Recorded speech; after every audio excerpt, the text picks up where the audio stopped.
Graças a Deus. Que o dia de hoje, minha amiga e meu amigo, seja o mais magnífico na sua vida. O dia de hoje seja abençoado. Seus negócios, a sua casa, a sua família, seu trabalho, na escola, onde quer que você estiver, você seja abençoada, abençoado em nome do Senhor Jesus.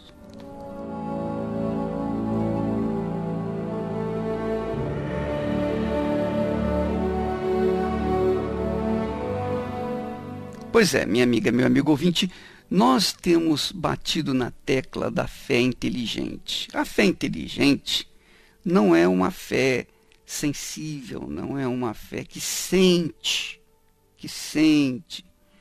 Ela é uma fé bruta, mas é a fé que funciona, é a fé que traz o resultado. Porque a fé sentimental, a fé sensitiva, a fé emotiva não traz nada mais, nada menos do que mais sofrimento. Mais sofrimento. Porque ela ilude. A fé emotiva ilude a pessoa. Faz a pessoa pensar que é quando não é. Pensar que recebeu quando não recebeu. E então muitas pessoas ficam frustradas com a sua fé e acabam abandonando a fé por causa disso, porque elas não veem resultados, elas não veem respostas por conta da fé manifestada. A manifestação que elas fizeram, que elas executaram, foi uma manifestação emotiva, não foi uma manifestação consciente, sabendo das consequências. Não, ela tomou a decisão em cima de uma fé emotiva e então o desastre é tremendo. É o caso de muitas pessoas que casam pensando que amam, acreditando que amam. Ah, eu amo. Mas quando chega na hora dos problemas, aí é que vai ver se realmente ama. É a mesma coisa que a fé. Quando a fé é emotiva, na hora do vamos ver, na hora do aperto, aí é que a gente vai ver se realmente é a fé. E se você, por um acaso, fraquejou na fé no momento que você mais precisava dela, é porque a sua fé era emotiva, era uma fé sensível, sentimental. E, obviamente, não traz nenhum benefício. A fé é bruta, minha amiga, é meu amigo. A fé é bruta. A fé não tem educação, sabe? Eu diria assim, a fé não tem educação. Ela é bruta. Mas ela resolve todo e qualquer problema que a pessoa tenha na sua vida. Olha só, Jesus disse assim, um exemplo de fé bruta. Ele disse assim: e todo aquele que tiver deixado casas, ou irmãos, ou irmãs, ou pai, ou mãe, ou mulher, ou filhos, ou campos, por causa do meu nome, receberá muitas vezes mais e herdará a vida eterna. Veja, minha amiga, meu amigo ouvinte, quando Jesus fala, tiver deixado casas, são os bens. A casa é o maior, digamos, depois da família, o maior bem, porque é a sua vida, né? A garantia do seu patrimônio até o último dia da sua vida aqui na Terra. Você tem aquela segurança, você tem um abrigo. Quando fala de irmãos, irmãs, pai, mãe, mulher, filhos, campos, está falando, tirando campos aqui, está falando, se referindo a sentimento, porque como é que a pessoa vai deixar mãe, pai, irmãos, irmãs, família, mulher, por causa de Jesus, sem abrir mão do sentimento? É impossível, é impossível. Então a fé inteligente, racional, ela nada tem a ver com sentimentos.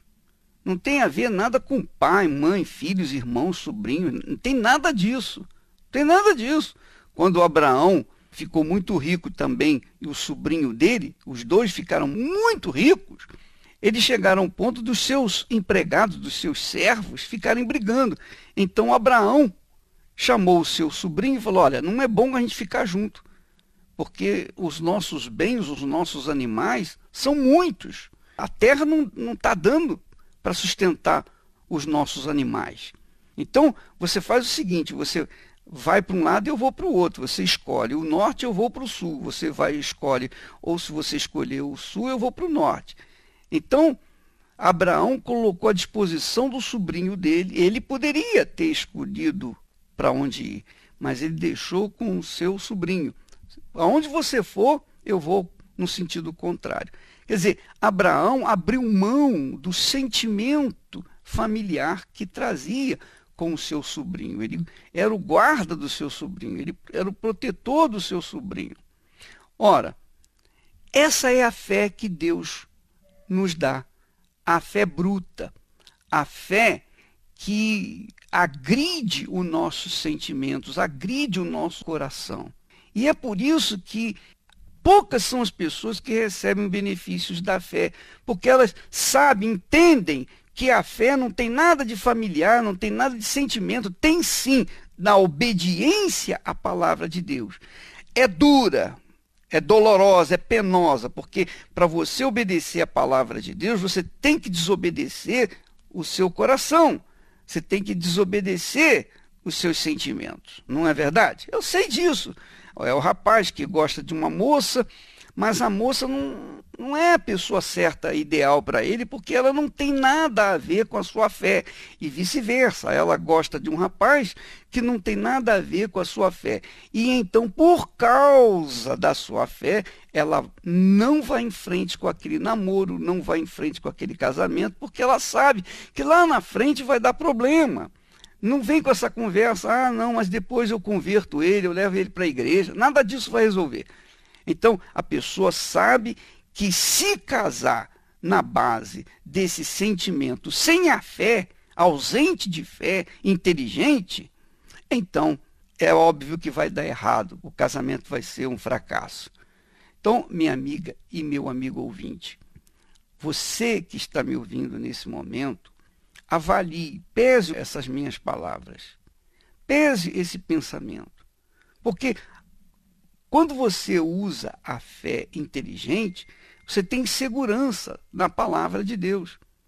A palavra de Deus é a garantia, é o cheque assinado por Deus de que vai acontecer.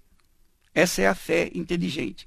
Agora, quando é a fé sentimento, a pessoa avalia, ela toma atitude de acordo com as circunstâncias. Por exemplo, apenas a título de exemplo, nós estamos vivendo dias terríveis, né? Nós estamos vivendo na época das vacas magras, a época das vacas magras. Então, muita gente desempregada, muitas fábricas fechando, enfim, um caos. Porém, veja o que Deus fala na sua palavra. Jesus, depois daquele versículo de Mateus 19 e versículo 29, ele fala assim: muitos primeiros serão últimos, e os últimos, os primeiros. Quer dizer, os que eram os primeiros, algum tempo atrás, hoje estão na cadeia, estão sendo os últimos. E os últimos, que estavam passando necessidade, privações, estão tomando lugar daqueles que eram os primeiros. Por quê? Porque agiram pela fé. Porque a garantia de Deus, minha amiga, meu amigo ouvinte, olha só que bacana, a garantia do Senhor Jesus é que você que está em último lugar, Ele quer fazê-lo em primeiro lugar. Ele quer tirar os que estão em primeiro e colocar você que está em último lugar. Você acredita nisso? Eu creio. Eu creio porque isso aconteceu comigo. Aconteceu comigo e eu posso falar isso para você. Eu tenho autoridade para falar isso para você. Já não falo o que está escrito, eu falo do meu próprio exemplo, do meu próprio testemunho. Deus me tirou do último lugar e me colocou em primeiro lugar. E quando falo em primeiro lugar, não se trata da vida econômica, da vida familiar, da vida espiritual, não. se trata, sobretudo, daquela promessa que ele fez a Abraão. Eu sou o teu escudo e o teu grandiosíssimo galardão. Quer dizer, quando uma pessoa está em último lugar, quer dizer, é a última das criaturas, é a mais desprezível, desprezada, injustiçada, difamada, destruída, desgraçada, é a última das criaturas. Quando a pessoa é a última das criaturas, ela não tem a quem apelar, então ela apela para Deus, ela apoia na palavra de Deus, ela depende do Altíssimo. Quando ela depende do Altíssimo, então Deus estende a mão, arranca daquele fundo de poço e coloca para sentar-se ao lado dos príncipes. É como está escrito na palavra de Deus. Você que tem sido a última das criaturas nesse mundo, seja pelos seus familiares, pela sociedade, você que tem sido a última das criaturas neste mundo, presta atenção. Deus quer fazer de você a primeira. Sabia? Ele quer fazer de você a primeira pessoa. Através do seu Filho Jesus. Ele enviou Jesus aqui no mundo justamente para isso, para resgatar os últimos e fazê-los e colocá-los em primeiro lugar. Você se considera o último, então dê graças a Deus. Você tem a oportunidade de ser o primeiro. Se você entregar a sua vida, viver a sua vida de acordo com a palavra de Deus, obedecendo a palavra de Deus, praticando a palavra de Deus. Se você pratica a palavra de Deus, você obedece a palavra de Deus, você está obedecendo ao Senhor, o Espírito de Deus. E, obviamente, a seu tempo, você será colocado ao lado dos príncipes. Graças a Deus. Minha amiga, meu amigo ouvinte, você vê que essa música combina direitinho com o que o Senhor Jesus faz com a gente, né? Ele tira a gente lá do fundo do poço, do último lugar, e coloca no seu santuário, coloca lá no altar, junto dele, porque o altar é o colo de Deus, é o colo de Deus. Ele coloca você lá como primeiro. É isso que quer dizer primogênito. Primogênito, Jesus é o primogênito. E quando a gente se entrega ao Senhor Jesus, a gente se torna primogênito com Ele. A gente se torna um com Ele, quer dizer, primogênito com Ele. Quer dizer, a gente deixa de ser o último para ser o primeiro. É muito bacana isso. É isso que significa ser dizimista. O dizimista é o próprio primogênito. O dizimista é a própria pessoa, é o próprio dízimo de Deus, é o próprio dízimo. Isso é muito importante, muito extraordinário, porque mostra como Deus trata aqueles que se entregam a Ele de todo o coração, com todas as suas forças, de todo o seu entendimento, quando as pessoas se rendem a Ele. Eu queria que você ouvisse agora alguns testemunhos do que está acontecendo aqui no Templo de Salomão, às quintas-feiras, às 8 da noite. Veja só a transformação de vidas. Transformação. Pessoas que estavam lá no último lugar, pessoas que estavam no fundo do poço, eram as últimas, ou era a última da fila. Mas olha só o que Deus fez. Vamos ouvir. Eu saía muito com as amigas e bebia muito. Eu vim para São Paulo e conheci ele numa balada. Eu tinha 16 anos e você 19 anos. Aí, em menos de um mês, a gente já foi morar junto. Falei, não, agora vou ficar solta, né? Vou morar com ele, então vou fazer tudo o que eu quero. Aí eu quebrei a cara.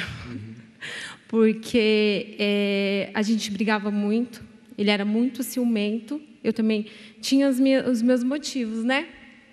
Que deixava ele enciumado pelo fato de eu ser uma pessoa muito agressiva com as palavras, as coisas tinham que ser sempre do meu jeito, se não fosse, aí eu ia embora, tudo eu ia embora. Qualquer briguinha, eu vou embora, não preciso disso, eu não preciso ficar aqui, eu tenho minha família. A gente se conheceu muito cedo. E qual era o meu pensamento? Vou colocar uma pessoa dentro de casa e vou continuar na zoeira, na balada, mas não foi bem assim que aconteceu. Passou um ano, comecei a ficar muito ciumento. Controlava ela, olhava para ela como se ela fosse tudo para mim. Quem chegava perto dela, eu já ficava bravo. Ela era sua deusa? Era minha deusa, era tudo para mim. A gente só não saiu mesmo na via de fato porque eu tinha medo que ela fosse embora. Eu morria de medo por causa que ela, toda vez que ela falava, vou embora. E essa vez que ela falou que ia embora, eu me ajoelhei, chorei, fiz aquele choro, vou mudar, e não mudava. Por conta disso, eu tive uma depressão e em torno de 3 meses eu engordei 17 quilos, né? Aí para uma mulher, né, dorme magra e acorda gorda, não foi fácil. Ela foi embora e tirou meu chão. Parece que o mundo caiu para mim. Aí eu comecei a fazer, vim para terapia, comecei a lutar por ela, mas até então eu queria fazer do meu jeito. Toda vez que eu ligava para ela, ela só faltava acabar comigo. Não quero saber de você, vai embora, acabou. Mas mesmo assim eu ligava. Mas chegou uma hora que eu falei, não, tenho que tomar uma decisão. Lutei por ela, fui atrás, parei de ligar, parei de fazer do meu jeito. Você está na terapia há quanto tempo?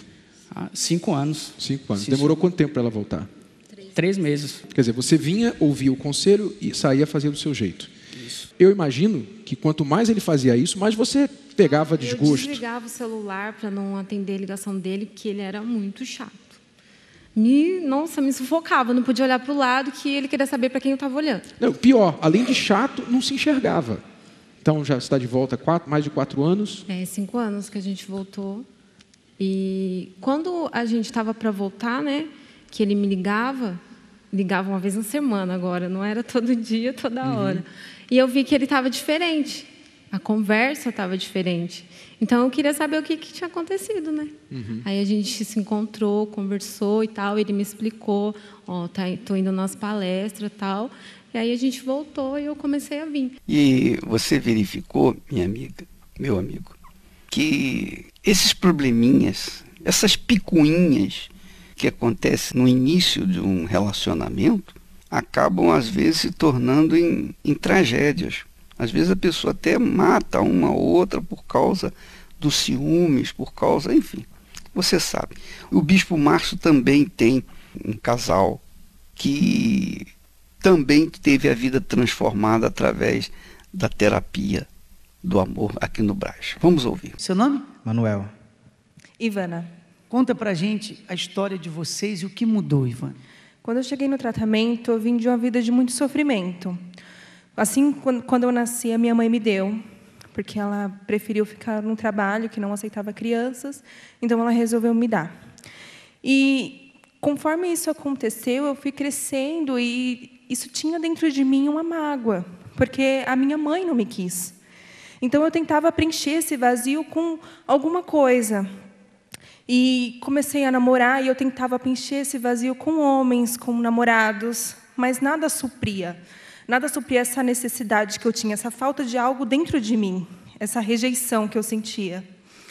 Eu namorava um cara e a gente brigava muito, saía no tapa, sabe?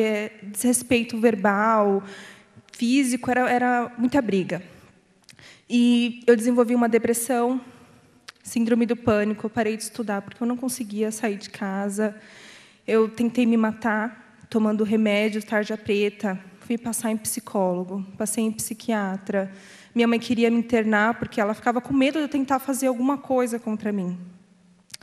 Até que me separei desse menino e conheci o meu atual marido, achando que tudo ia melhorar, que aquilo que eu sentia dentro de mim ia passar, ia ser suprido por uma pessoa.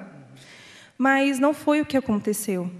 A minha mãe namorava um cara que também agredia ela, então nós fomos morar com ela, namorando ainda, fomos morar com ela.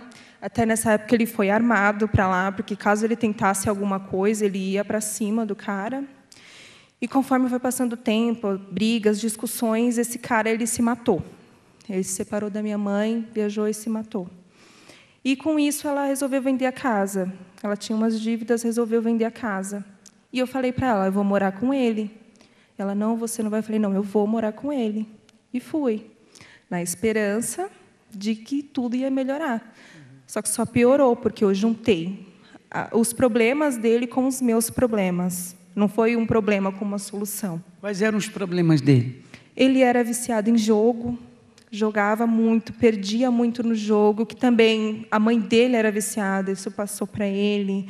Então, a gente tinha brigas, ele gastava todo o salário, a gente pagava aluguel, eu ia buscar ele no bar, e achava ele na maquininha, e ele falava que não ia jogar mais. problemas com drogas, que até então estava tudo incubado, estava tudo escondidinho, porque você quer mostrar para outra pessoa que você é perfeito. E aí começaram as brigas, discussões, a gente se agredia verbalmente, fisicamente, até que chegou um dia que eu bebi, e quando eu bebi eu ficava muito nervosa, eu me descontrolava, e eu fui para cima dele com uma faca. Não sei se naquele momento eu queria matar ele, não sei. Eu sei que eu fui para cima dele com uma faca, e ele tem a cicatriz até hoje, daquele dia. E esse dia assim, foi um dos piores, porque um tempo para frente ele começou a usar droga de novo, começou a sair de casa, não voltava, eu ligava para ele e nada dele me atender. Eu saía de noite atrás dele para ver se eu achava ele na boca. Tentava de alguma forma, mas nada resolvia.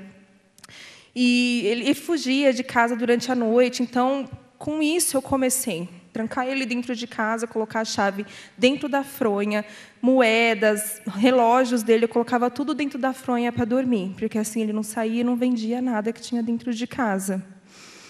E aí a coisa foi piorando, cada vez mais fundo do poço. Qual foi o momento mais difícil? O momento mais difícil foi, conforme tudo isso foi acontecendo, ele foi se afundando cada vez mais nas drogas, eu me sentia sozinha. E eu cheguei a trair ele com um dos melhores amigos dele. Isso foi o pior, porque já não havia mais amor verdadeiro, já não havia mais respeito, cumplicidade, amizade, já tinha se perdido tudo ali. E nós, com tudo isso, vendo que a gente já estava no fundo do poço, nós resolvemos correr atrás de ajuda. E nós achamos o tratamento. Saímos, achamos o tratamento e entramos. Aí, bispo, tudo começou a mudar. A nossa vida hoje é completamente transformada. Nós somos amigos. As pessoas olham para a gente e falam que só de olhar para a gente já dá para ver que a gente é amigo. A gente não é só um casal. Nós trabalhamos juntos, ficamos praticamente 24 horas do dia juntos. E amizade, cumplicidade, respeito, amor. Hoje nós sabemos o que é ter amor. Você se libertou de tudo? De tudo. Das drogas, da raiva que eu tinha. E quando ela me contou que ela tinha me traído, isso surgiu uma mágoa profunda, ainda mais com uma pessoa que eu ajudei, né? Algo que você já venceu no tratamento. Já venci no tratamento, graças a Deus. Casamento restaurado. Restaurado. Hoje nós temos cumplicidade um com o outro, respeito, não há mais ciúmes, brigas. Se há algum desentendimento, nós sabemos resolver da melhor forma, porque nós tivemos aqui a informação para conseguir resolver os nossos problemas. Então, fruto do tratamento interior, ele liberta, você também, e tudo indo para frente. Tudo indo para frente, é só o começo. Nós restauramos todas as áreas da nossa vida, financeira, nosso casamento, saúde, tudo transformado. Deus abençoe. Você vê, minha amiga e meu amigo ouvinte, qual o homem que não quer encontrar uma pessoa que venha completá-la ou completá-lo, não é verdade? Uma pessoa de palavra, uma pessoa honrada, uma pessoa de caráter, uma pessoa compreensiva, uma pessoa que verdadeiramente ama, uma pessoa que você possa confiar, uma pessoa que passa para você segurança, tranquilidade. É ou não é? Todas as mulheres querem isso e todos os homens também querem. Agora, como que vai acontecer isso? Vai acontecer na base do oba-oba? Não, isso vai acontecer através de um tratamento, de conhecimento. Você sabe que conhecimento é poder. Quanto mais conhecimento você tem, mais poder você tem. E quando você tem conhecimento das coisas de Deus que resolvem as coisas dos homens, então você é super poderoso. Porque você passa a dominar os seus problemas, você passa a administrar os seus problemas, ao invés de ser administrado por problemas. É isso que acontece na terapia do amor, nesse tratamento dos casais, do tratamento para as pessoas que estão com as suas vidas esfaceladas, destruídas, destroçadas, bagunçadas. Talvez você que está me ouvindo agora tem a sua vida uma verdadeira desordem. e você se vê assim, poxa, aconteceu com essa jovem, com esse rapaz, será que acontece comigo também? Claro, desde que você coloque em prática as informações de Deus que são passadas aqui no templo. Você pode fazer esse tratamento para a sua família, para o seu casamento, às quintas-feiras pela manhã e também à tarde e também à noite. Pela manhã e à tarde, aqui no Brás, Avenida Celso Garcia 477. E se você não puder vir durante o dia, vem à noite. Avenida Celso Garcia 605, é do lado, aí no Templo de Salomão, à noite. Vamos ouvir agora o que a Cristiane tem a falar, acrescentar com respeito a essas palavras que nós estamos falando, porque elas são fundamentais. Você não tem que pagar nada. Se você for num psiquiatra, num analista, num psicólogo, você vai pagar a consulta. Aqui não paga nada, e a consulta é mais eficiente do que qualquer ciência desse mundo. Vamos ouvi-la. Na terapia do amor, você aprende a amar. Você aprende a estar em um relacionamento, não só com uma outra pessoa, mas com você mesma. Porque quantas vezes você entra em relacionamentos e só se faz mal? Você faz mal a você. Você permite que outras pessoas façam mal a você. Isso quer dizer, isso é um sinal de que você não tem tido um relacionamento com você mesmo. Então, na terapia do amor, você aprende isso. Você aprende a se valorizar, a se amar e a escolher também a pessoa adequada para você. Toda quinta-feira, às 8 horas da noite, eu e Renato estamos aqui no Templo de Salomão, na Avenida Celso Garcia, 605, no Brás. E você é o nosso convidado. Pois é, minha amiga, meu amigo ouvinte, essa canção diz: só Deus sabe, sabe o que eu sinto agora, só Deus sabe, conhece o meu viver, só Deus sabe, conhece o meu sofrer. Ele sabe, é claro que ele sabe, isso é óbvio. Agora, o que você não sabe é que Deus deu a palavra dele para você se dirigir, conduzir para essa saída dessa situação em que você se encontra. Deus nos deu a palavra dele para que você saiba também como sair dessa situação. É por isso que nós estamos aqui todos os dias, em todas as igrejas universal do Reino de Deus, trabalhando, lutando para conduzir as pessoas à solução, à salvação. E você que deseja ajuda, Avenida Celso Garcia 477 ou Avenida Celso Garcia 605 no Templo de Salomão. Nós ficamos por aqui e amanhã estaremos de volta nesse horário e nesta emissora. Deus abençoe.